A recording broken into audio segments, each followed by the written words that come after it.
Yeah, I mean, we did for a little bit. When did the war start? Which one? The one with Ukraine.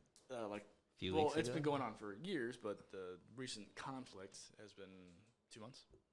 That long? I think it's been like 3-4 weeks. No, See, it's this is been what 2 I mean. months. 2 months? Less than that, less than 2 months. Yeah, it's been like 3-4 Do you think weeks. people are still even thinking about this? No, it's. Well, U.S. isn't involved, quote unquote. Per yet. se. We actually are. We send over troops to train the Ukrainian National Guard. But like, we're not dropping bombs. We're dropping bombs elsewhere that people don't care about. Yeah, no, But no one cares about those countries. Really? yeah, Where? Like 9 Middle Eastern countries. Right now? Not as much. they as just before. no, they just dropped some bombs somewhere like recently in Africa. Oh, yeah, I know. But there's like a genocide happening in. I should know this. Uh-oh. Let's talk about this because I was just talking about this the other day, and I want to see like not only if I'm the only idiot, but maybe you guys know. You know, Why did we go to Afghanistan? a lot of things, but mostly money, resources. They had the biggest deposit of the battery. I can't think of the name of it. He's talking about conspiracy theories. Yeah, You mean the- Energon. You No, want the that's what the Autobots roll up. you want the Energon? That's from Transformers. I was about to say, there's the Not a theory, what's but- it called, the official story, and then there's like yeah. Give me the official one first because and let me preface this by my thoughts. okay. I thought we went to Iraq and Afghanistan because of 9/11, and we said we're gonna go get those bad guys. Right. Here's the real reason why I'm confused. 10 years later, and the dude was dead. Yep. And we were still there. Yep. That's when I said, what's happening? But maybe I thought I blacked out Nah. for a few years and It's just didn't this hear is the the story. first war that people actually paid attention to. But This is the normal standard operating procedure for the U.S. okay, let's see. Metal deposits. This is from Reuters. Afghanistan is rich in resources like copper, gold, oil, natural gas, uranium, bauxite, coal, iron ore, rare earths, lithium, chromium, lead, zinc, gemstones, goodness, talc, sulfur, tavertine, gypsum, It was lithium. and marble. So they have a lot of stuff. So And they got a lot of poppies. what's that? Talk about that. What's poppies? That's where they make heroin. And they use it in hospitals. And fentanyl.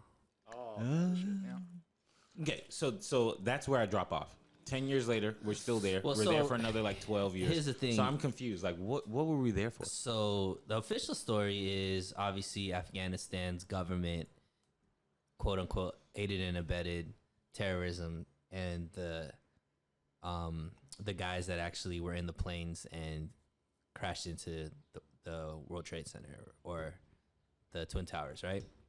That's the story. So They were Saudis. Yeah, so They were Saudis?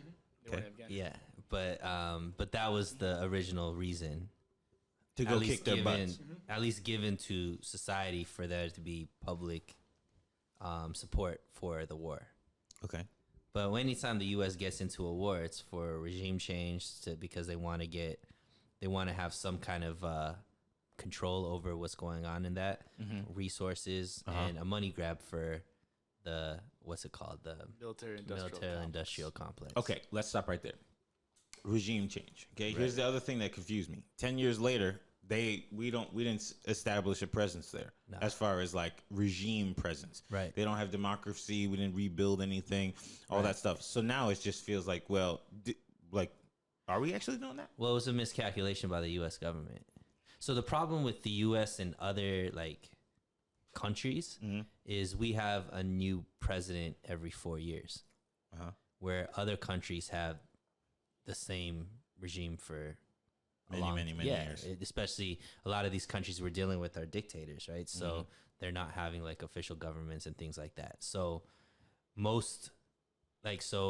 the miscalculation was the locals, or what we call terrorists there, understood that eventually if we continue to do what we do, we would get soft as a country because we won't want to withstand going year after year after year, and every 4 years they know there could be a new regime change that might think differently about the war and all that kind of stuff.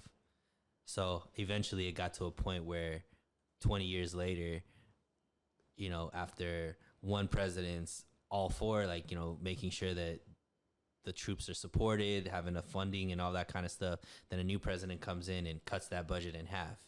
And then a new president comes in, gives them back more money, and then another president comes in and cuts that. You know, so it's like... Okay, let's have it there. The question about the cutting the budget in half, is it because they were like, we're not even really doing anything there? Like, I guess we're providing, like, security?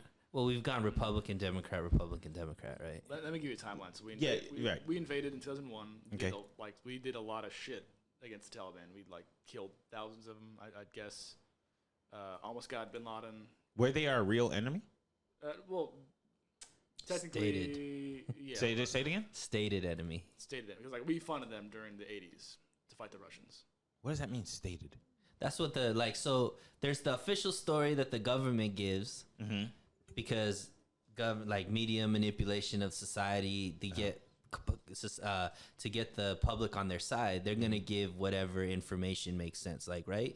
We've seen that, and I think it's getting more and more, people are becoming more and more skeptical of the public story, you know, especially right now with the Ukraine and Russian war. You see, like, how they're not able to just say something and everybody just go along with it, type of thing. But back then they could say, you know, 9/11 happened, these are the enemies, we're gonna go in there and get it. And then from Afghanistan it went, we're gonna go after Saddam Hussein, and, you know, so on and so forth, right? So it wasn't, it's just back then it was easier to just get mass public support.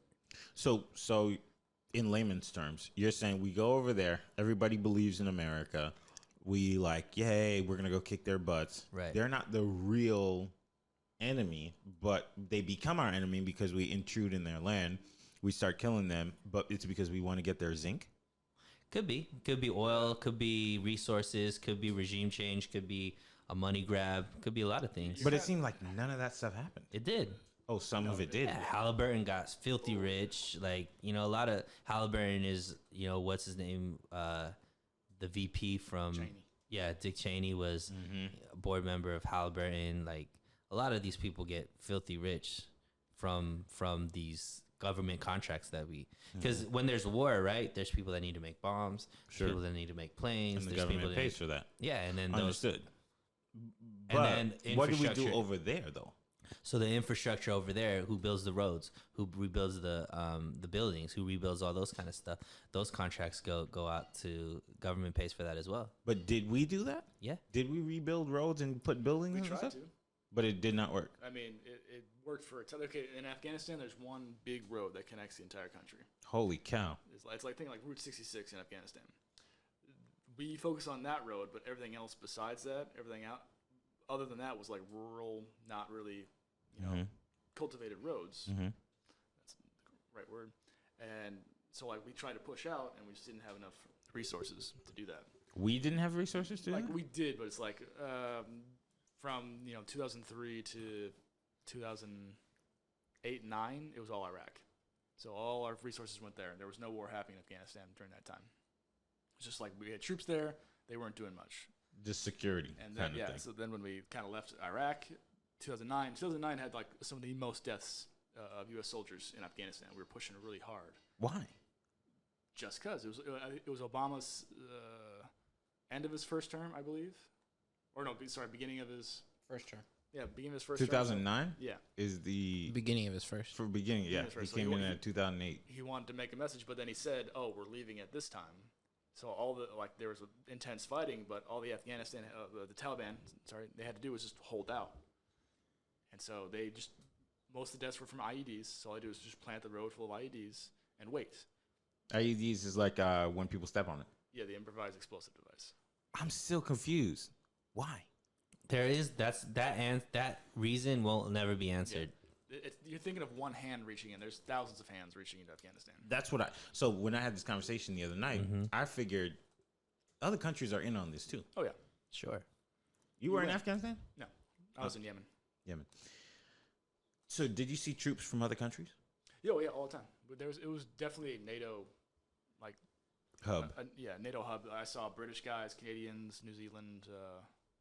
I think the only, I'm trying to think of who else I would see that's not like white people. They didn't send the Haitian troops.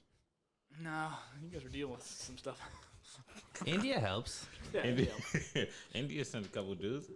So that's so interesting to me. So for a while it was just chillaxing, and then, bro, we're in like 7 wars right now. People don't even realize. But we're not in Afghanistan anymore. The U.S. We're not in Afghanistan anymore. No, we pulled out completely. Like, okay, I heard that story, but is that true? Is it like we're totally not there? Yeah, we're like, there's probably people there we don't really know about, but no, we pulled out. It's like when they pull out your troops, usually we leave behind an entity, like contractors. There's usually a base something there, but we pulled out everything. and left all our stuff. Yeah, $85 billion worth of stuff. $85 billion. But it seems like we don't really need that $85 billion because the rich people are holding back on taxes. True, but now the Taliban has it, so their government. And we just sent 300 something million or trillion to Ukraine or something like that. Yeah, 10 billion. Wasn't it 10 billion? 300 in total. Oh, it might have been. The last package was 10 billion, what Elon Musk donates. That's his own money. So interesting. This war stuff is like scary in a sense, but I wish I could understand more like what the issue is. Got to do your own research because, unfortunately, I think that the powers to be would rather you not understand. Because if you understand, like when you think about just the basis of war, unless they're like, so there's like this thought process of you go fight it over there so you don't have to fight it over here. And I kind of understand that thought process, right? We as a country have been blessed where we've never seen a war on our in like a truthful sense. We've seen attacks. 9/11 and stuff like that. Pearl Harbor. Boston bombing. Yeah, I mean, I'm saying in our generation. Okay. Right. So 9/11. Right. And so, if you're growing up in Afghanistan, you probably have seen how many bombs drop and all that kind of stuff, right? Like, Iraq, like, you're looking at it from a different sense. Like you're coming from war torn. You're seeing war in your backyard. Yeah. Yeah. And I'm sure you've been devastated by war in some way, shape, or form. So I understand that thought process of taking over there, but a lot of there's this sentiment, and I like that people are going in and saying like we can't just keep going into other people's countries, ruining it and then like leaving it and expect that we're not going to create new enemies because of it, kind of thing. But my thing is, it doesn't always feel like we're going there to ruin it and then leaving it. It seems like there's sometimes it seems like sometimes there's a request for our presence. If there's a request for our presence, usually it's not answered. I'll give you a story about that. I'll give you a story about that. I was in the Persian Gulf during 2014, and ISIS was just kind of kicking off. Mm-hmm. They're taking over. I think they took over Baghdad, and then they're going to the Kurdistan country, northern Iraq. Okay. And we got a company, my unit got sent in to Erbil, and they got kicked out because like, no, we can't be here. It's too much. If Americans come, it's gonna be too crazy. Well, a few years later, ISIS pretty much owned the entire country, and they were killing people by the thousands. And so it's like we don't usually go in when it's just for a good cause. There's got to be something else there. Right. Wow. So some kind of benefit. Yeah, some money, something that we could sell, but the thing I don't understand is America is like in a certain sense like the government can't go broke, right? The government cannot claim bankruptcy. So what is the greed for? If we're going to send government agencies such as the military, I don't know if it's necessarily for government or individuals in government. Right? I don't know if the government gets rich, but people that are part of the government that get to make those decisions are getting rich. Yeah, that's the deep state for you. The people who are in government for 30 plus years who aren't elected, they're just kind of moving in the position and don't leave. And they have pivotal votes and things that allow these things to happen. Yeah, because like when they go in Congress, like I want to vote on this, they'll add like 1,000 things in the package. Right. That lines their pockets. And it's like if they're saying, oh, we want, for example, say, oh, we want this money for these people, this a certain group. There's usually like that's probably 1% of what they're giving to the people, and then The 99 rest. to everyone else. Right. That's why I don't fall for that crap. That stuff is crazy. It's wild. It's out here just pimping. With that being said, I'm running for mayor. Vote for Kelby.